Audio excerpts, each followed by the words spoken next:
Hi guys, Jack at AG Pearce here, on a particularly bleak and miserable day, in a pretty bleak and miserable location actually.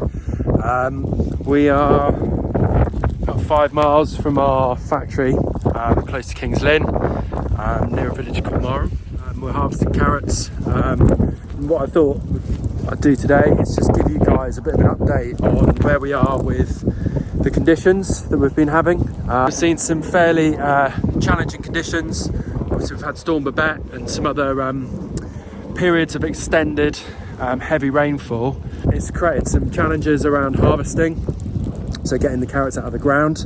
So I thought I'd give you a bit of an update on what's the impact both short term, so standing here today, physically they're harvesting in the background, trying to get crop out of the field, as well as some of the potential long-term challenges that may come out of all of this. We've had about 4 or 5 days of relatively dry weather, which has allowed us to get back into this field. It started raining again today, and as you can see, still pretty wet. Tractor's struggling slightly to get through the land, but they're doing a pretty good job of getting stuff done today. Short-term challenges in the field, a lot of it centres around topping, because everything that we're doing is for processing for our factory. We've got to take the crown off, the black bit, in the field, and when the beds are wet, the topper moves around quite a lot. You can see the tractor on the top in the background there, and if we don't get all the tops off, they obviously hit our factory, and we've got to either remove them online or they end up in your product. So we've got to make sure that we get them off in the field and also in the factory, which increases labour. Something that we do is we actually drop the topper in conditions like this. So we're removing more carrot and we've got a worse yield, but that way we can guarantee that we're taking more off, even though the topper might be moving around in the, as we move through the bed. Another practical challenge in terms of harvesting in these conditions is the amount of extra soil we bring up. So you can see across the top of the webs on the harvester, normally we'd be kicking out a lot more soil as we go, but because the soil's bound up, it travels across the beds and ends up in the trailers, and then we have to take it out further down the line on our farm through additional grading. That also increases the transport costs, because obviously you're transporting more soil and less carrots. You can also see that they're moving quite slowly. They typically would be moving quicker than this, because the soil's heavy and it's wet. We're having to run really slowly to make sure that we're not putting too much strain on the harvester and breaking kit.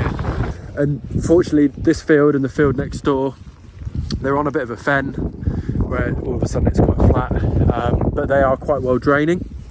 So it's allowed us to continue harvesting here, but even on these two fields at certain times, so rain stop play, and we've had to move to other fields. So fortunately we've got a few harvesters and we're able to have different harvesters in different fields and move around different fields. So if you're tracking traceability within your factories, you may have seen different fields on different days. A lot of that has been around jumping back and forth into fields that we physically can get into and out. Something that we're a lot more aware of now than probably historically is how our operations have an impact on soil health. So driving through fields, harvesting, creates a lot of damage to the soil, and you can see it in the field. And in terms of a topsoil level, driving in and out of fields is not ideal, but it's not going to do that much damage. But when you are going really deep down and really churning up huge amounts of soil, you can create some serious long-term damage to the health of the soil. So it's something that we are a lot more aware of now. When we're operating on wet land. We do start to try and make decisions over, is this really worth it or not? And can we harvest somewhere drier to create less damage? Because we've got to continue to keep growing on this land for future generations. In terms of some of the long-term challenges, weather like this, on soils like this at the moment, it's not really harming the crop too much.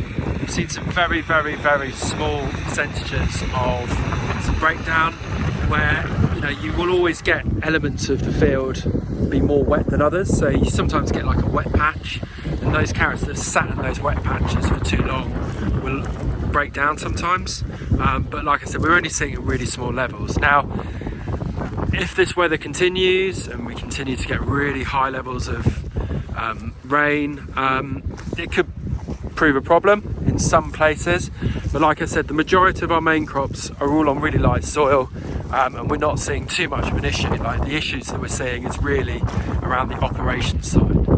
Now, one of the places that has been quite hard hit is Scotland, and obviously all our later crops and our strawed crops are up there. Those fields have seen some horrendous rainfall,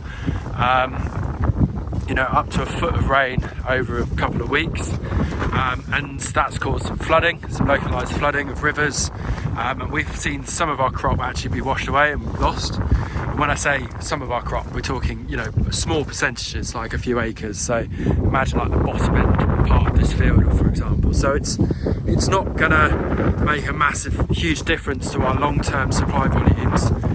Losing bits like that, it's more of a financial loss for us. Where the rivers came through, you know, we ended up with carrots and trees, and I will show you some photos of some of the damage done. And like I said, some fields have wet spots, and the amount of rainfall we've seen has only worsened those wet spots, and those wet spots almost become ponds or big puddles. The carrots in those parts, again, break down and we'll lose them. So it has caused material loss of crop, but overall, we're not panicking as of yet. The main challenge now is getting straw on, so those carrots need to be strawed in the next couple of weeks.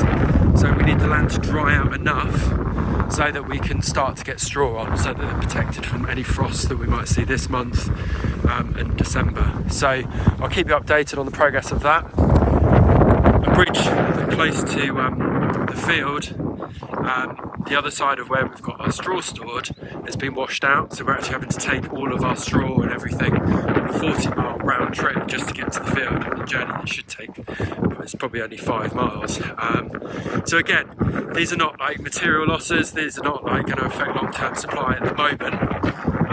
Again, they're just financial and ball aches really, and things that as growers have enough challenges at the moment we can do without.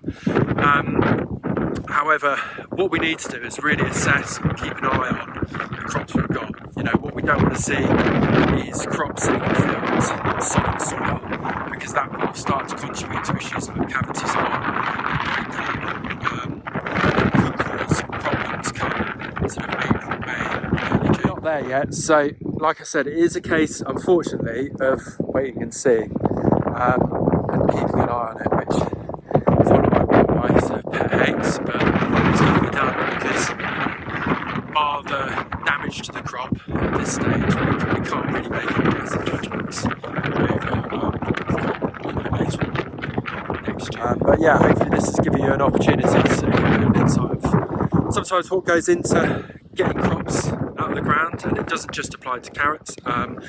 You know, in other crops that we do, onions, all the onion crops are really out of the ground now of ours, and they're in store, so we're not having to deal with these conditions. Likewise, potatoes, most crops are now in store, and that is one of the challenges actually of growing carrots, is that because they're field stored, you're in the field all year round, and any crop that's left in the field, you're always going to have the challenge of working through a British winter and trying to physically get that crop out of the ground. Whereas stored crops, you can get them out in September, October, you know, and when conditions are slightly better. So yeah, appreciate the poor guys that have to work in these conditions. I'm going back to my nice warm office. But yeah, keep in touch with us. If you guys have got any questions or any concerns, just keep talking to us.